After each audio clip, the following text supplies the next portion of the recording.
Como vimos en el video anterior, el movimiento parabólico tiene ciertas características. Dentro de esas características está la velocidad inicial, el ángulo de lanzamiento, y máximo, que es la altura máxima que alcanza el proyectil antes de comenzar a caer nuevamente, X máximo, que es el alcance máximo en el eje horizontal, en el eje X, y también está el tiempo que demora en llegar hasta la altura máxima, el tiempo que demora en caer y el tiempo total del recorrido que se conoce como tiempo de vuelo. Para poder calcular esas magnitudes, nosotros podemos hacer uso de estas ecuaciones que habíamos visto en el video anterior, pero si es un movimiento parabólico completo, como el que vemos en pantalla, es decir, que el proyectil salió desde el origen, desde 0,0, desde 0 en Y, subió y cayó y quedó otra vez a nivel de Y, es decir, en la misma posición, otra vez en Y igual a 0. Es un movimiento parabólico completo. Así que para este tipo de movimiento se han establecido ciertas ecuaciones que nos ahorran como procedimiento a la hora de calcular ciertos datos. Si tenemos un movimiento semiparabólico, que tenemos, por ejemplo, que el móvil o el cuerpo que estemos analizando cae desde cierta altura, haciendo este movimiento, una semiparábola, entonces utilizamos estas ecuaciones de acá, tanto las de MRUA como las de MRU. ¿Listo?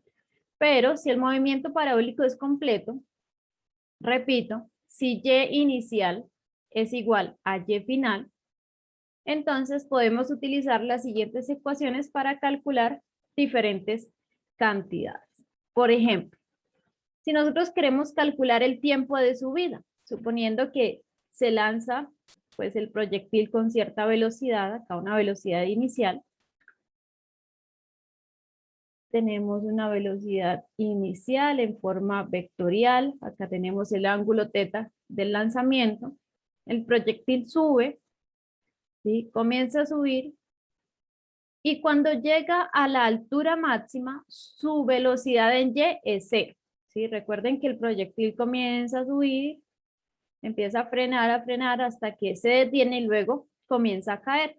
Entonces, nosotros podemos calcular ese tiempo de subida, que es el tiempo que tarda en llegar hasta la altura máxima, con la siguiente expresión.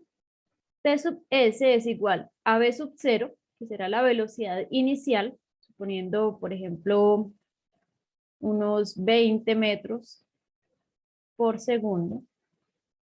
Entonces, esa velocidad la reemplazamos acá y, por ejemplo, si tenemos que el ángulo es de 40 grados, lo reemplazamos acá donde está el ángulo θ y lo vamos a dividir entre g, que es la aceleración de la gravedad y es igual a 9,8 metros sobre segundo al cuadrado. Entonces, con esta expresión nosotros podemos calcular cuánto tiempo tarda en llegar el proyectil desde que es lanzado hasta que alcanza la altura máxima. Ahora, también podemos calcular pues la altura máxima a la que llega.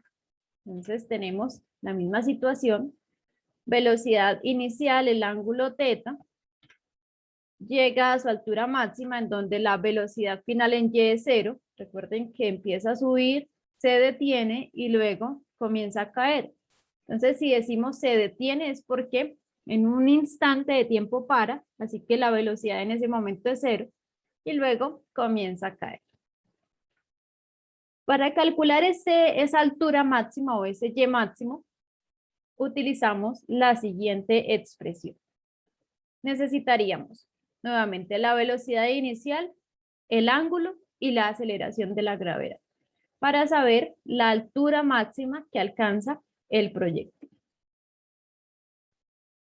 Ahora, hay otra cantidad que podemos calcular que es el tiempo de vuelo. El tiempo de vuelo se conoce como el tiempo que dura todo el recorrido, toda la trayectoria, desde que sale, ¿sí? Desde que es disparado, sube y hasta que vuelve a caer. Cuando se complete la parábola de este movimiento, el tiempo que demore en hacer esa trayectoria es lo que se conoce como tiempo de vuelo. Y lo podemos calcular con esta expresión. Tiempo de vuelo igual a 2 b sub 0 seno de teta sobre la gravedad. Y si se fijan, esta parte de acá, que la voy a subrayar en azulito, esta parte de acá, corresponde al tiempo de subida que habíamos calculado al inicio. Entonces, si nosotros ya calculamos el tiempo de subida, pues también podemos calcular el tiempo de vuelo como 2 veces el tiempo de subida, es decir, multiplicando el resultado del tiempo de subida por 2. Ese va a ser el tiempo de vuelo, el tiempo que tarda el proyectil en regresar a su posición en Y igual a 0. También podemos calcular el alcance máximo en el eje X. Entonces, lo podemos calcular de dos maneras. La primera es B sub 0 coseno de teta.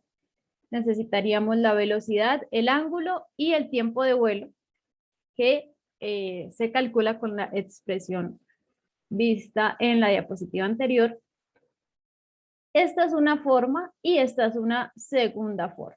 ¿Sí? Podemos utilizar cualquiera de las dos ecuaciones dependiendo de los datos que tengamos. Entonces, la velocidad, 2 veces el ángulo, este ángulo de lanzamiento sobre la gravedad, la aceleración de la gravedad. Entonces, esas dos expresiones nos van a servir para calcular el alcance máximo en X, es decir, a partir de esta posición en 0, ¿cuánto recorrió en X hasta que cayó al suelo nuevamente? ¿Listo? Ese es el alcance máximo en el eje X.